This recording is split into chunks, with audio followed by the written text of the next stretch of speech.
Alhamdulillahirabbil alamin wassalatu wassalamu ala Rasulillahil Karim. Amma ba'd. Assalamualaikum warahmatullahi taala wabarakatuh. Masyaallah kapatid, isinilang ngayon ang palatuntunang kakaiba. Talaga namang pupukaw sa ating mga damdamin. Kapatid, pansamantala ka lang. Allahu Akbar. Ha? Pansamantala ka lang. Maganda si brother mo mayang babanat. Bueno, bago yan mga kapatid, alhamdulillah, gaano man kabala itong ating ustad, si Ahmad Javier, gaano man kabisi ito, at talaga ang gawaing ito ay hindi pinapalampas ng ating kapatid. Andito ngayon, ating brother, magbigay muna siya ng isang ginintuang pagbati at salam sa ating lahat. Bismillah, alhamdulillah, wassalatu wassalamu ala rasulillahi wa ala alihi sahbihi ajmain. Sa lahat po ng kapatirang Muslim, assalamualaikum warahmatullahi wabarakatuh. At alam kong may nanonood na hindi Yes, pa brother. Muslim. Mhm. So, nagbumabati tayo ng magandang araw at nag-i-invite na wag sayangin itong gantong pagkakataon. Dahil inshallah kapulutan ng aral at higit sa lahat yung gabay ni Allah subhanahu wa ta'ala. Assalamualaikum warahmatullahi wabarakatuh. Waalaikumsalam warahmatullahi wabarakatuh. Masyaallah mga kapatid. At ngayon hoy, dahil isinilang itong pansamantala ka lang, kapatid. Aba, maganda, malaman din naman natin yung paano nga ba tayo dumating sa Islam. Ayan. Pero may request itong sarap namin talaga nang nakita si kapatid na Farid, sabi nga nila sa radyo ko lang laging narinig yan. Ngayon nandito na, harap ko na. Mainam, pakilala na ito ng lubusan ng pinuno ng ating katipunan. Mashallah, Brother Abdul Aziz. Tagapagsalita lang, brother. Tagapagsalita lang. Opo. Assalamualaikum po ulit. Ito na po yung ating inaantay. Alam niyo, iba ang alamat nito. Iba si Freddy Aguilar. Alam nyo, marami dito, alam ko, paborito rin yung kantang Anak. Lahat tayo, lalo na yung mga balik Islam, lahat tayo dumaan sa kanta na yan. Anak. Dati tayong mga nagsiloko, hanggang nagbigay tayo ng mga problema sa mga magulang natin, hanggang isang araw, nalaman natin na mali pala yun, bago tayo naging mga Muslim. Papakilala ko muna ho, ang nag-iisang alamat, ang utak ng 1986 Revolution. Ang masasabi po natin, kung wala siya, wala si Cory Aquino. Freddy Aguilar. Salamat kapatid at magandang hapon pong muli sa inyong lahat. Yung sinabi mo kanina kung paano ko naisulat yung kantang Anak. Alam mo kapatid, Robin, no? Matigas ang ulo ko nung araw. Hindi ako nakikinig sa tatay ko. Pag sinabi ng tatay ko pula, puti ako. Pag puti ang tatay ko, pula naman ako. So basta't hindi kami nagkakasundo. Hanggang dun sa hindi ko na kayang sundin yung kanyang rules and regulations sa bahay. So ako'y maglalabing 8 taong gulang nung umalis ako sa amin dahil ayaw kong mag-aral ng abogasya. Ang gusto ko talaga kumanta. So umalis ako sa bahay namin sa Santa Mesa.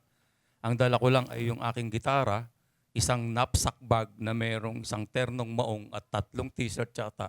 At yung suot ko, yun lang, dala-dala ko. Pumunta na ako at naghanap ako ng kaibigan na masasamahan ako sa Olongapo.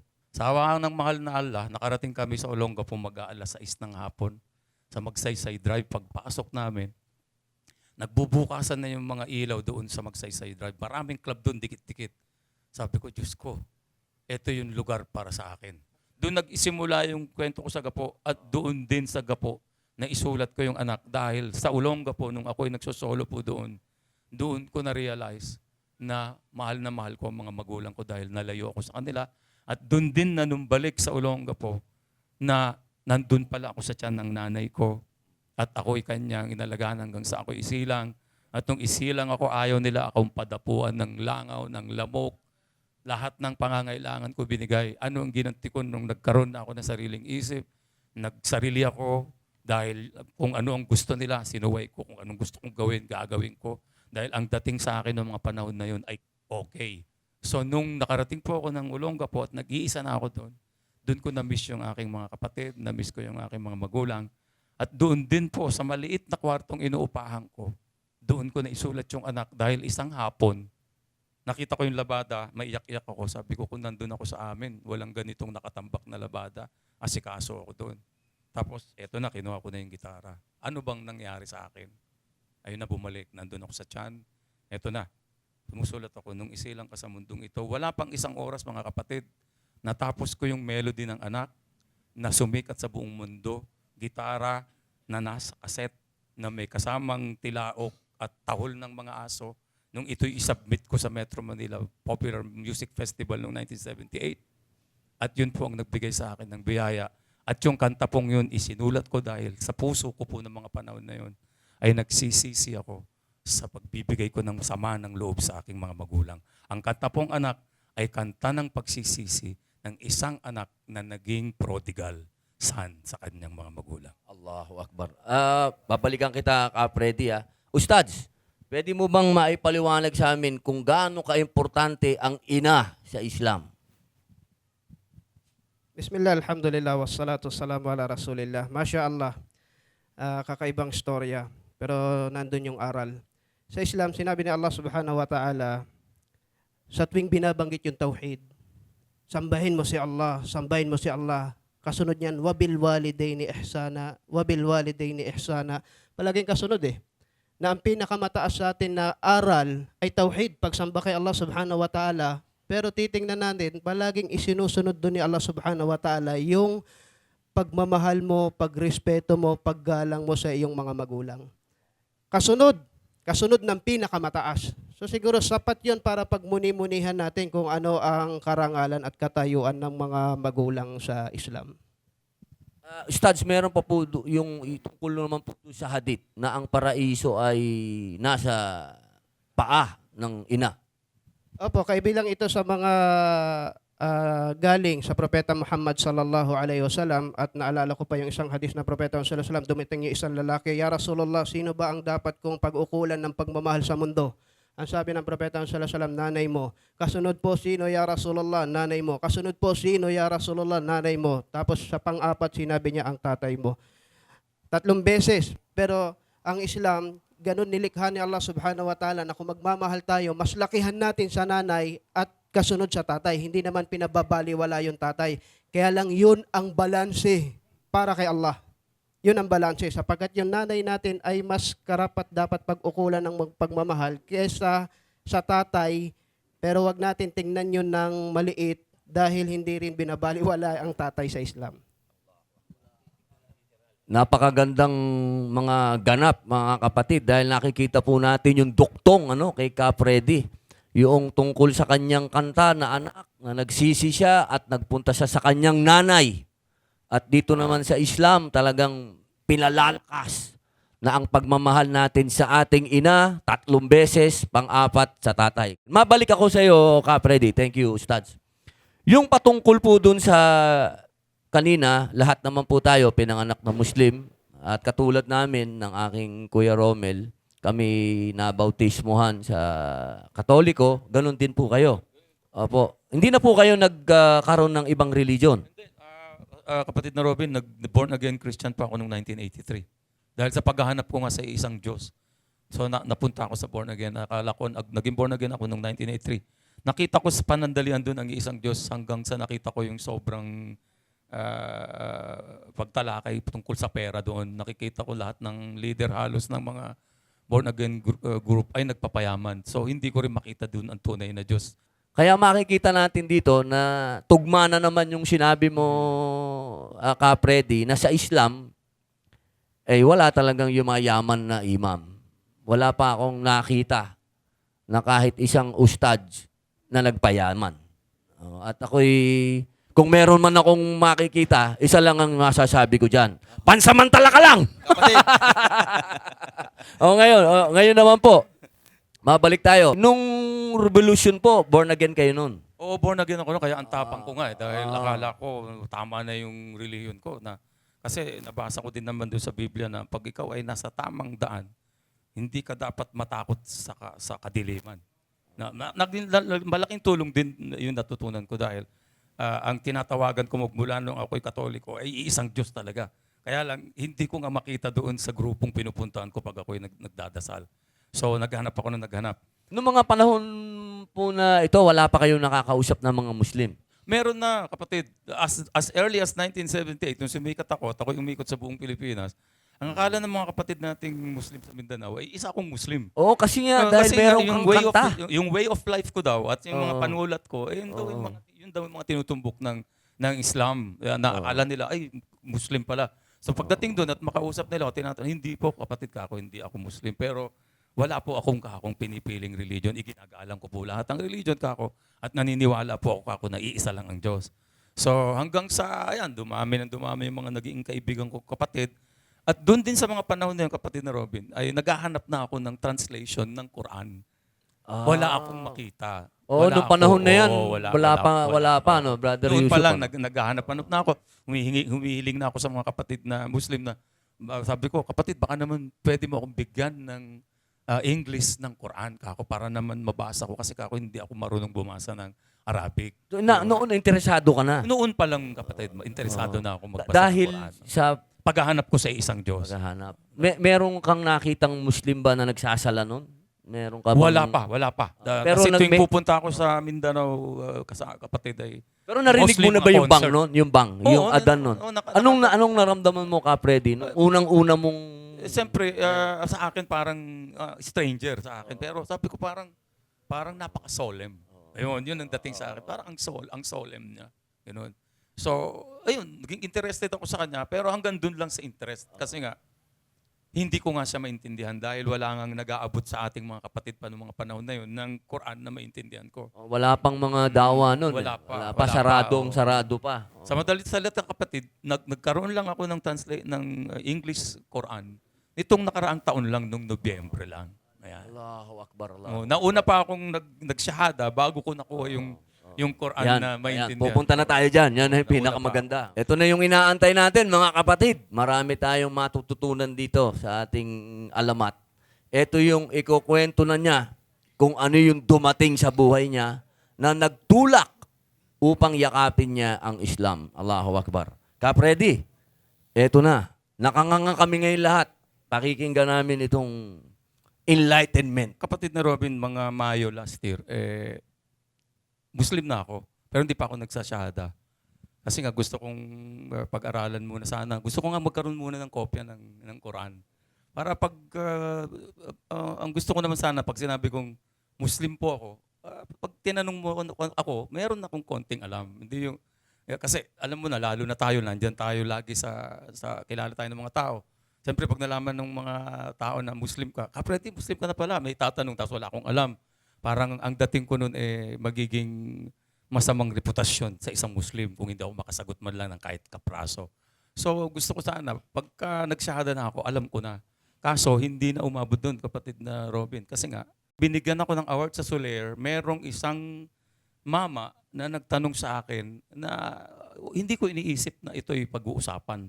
Kasi matagal ko nang kasama yung girlfriend ko kung saan-saan eh. Ang tinanong sa akin nung isang mama magkatapos kong matanggap yung Lifetime Achievement Award sa backstage, sabi niya, Kapredi, bata pa po yung girlfriend ninyo, no po? Sabi ko, opo sir, bata pa po. Kung mamarapatin po ninyo, Kapredi, ilang taon na po ba yung girlfriend ninyo? 16 lang po sir, pero wag ko kayong mag-alala sir ako.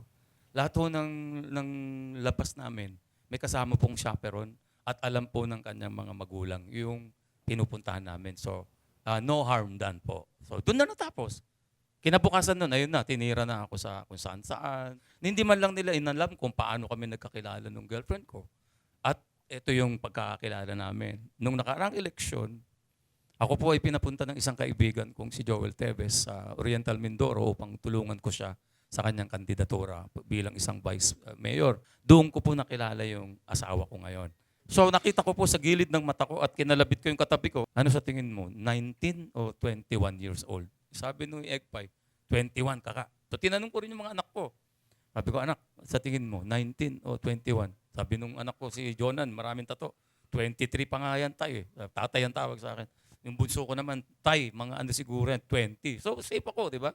Pero hindi ko pa rin alam pangalan niya. Natapos yung mini concert namin. Picture-picture na naman. Papasok na ako sa dressing room ko, biglang may humabol. Yun na nga, yung namamata-mataan ko. Tapos, tito. Hinabol ka? Oh, hinabol ako, tito, tito, tawag sa akin. Tito, Tito? pwede magpa-picture. Sabi ko, of course. Sabi ko, di nagpa-picture. Tapos, Naiabot ko yung calling card ko, tol. Tapos ito na naman, picture na naman. So nawala na siya sa paningin ko, hindi ko na nakita. Hindi ko na itanong yung pangalan niya.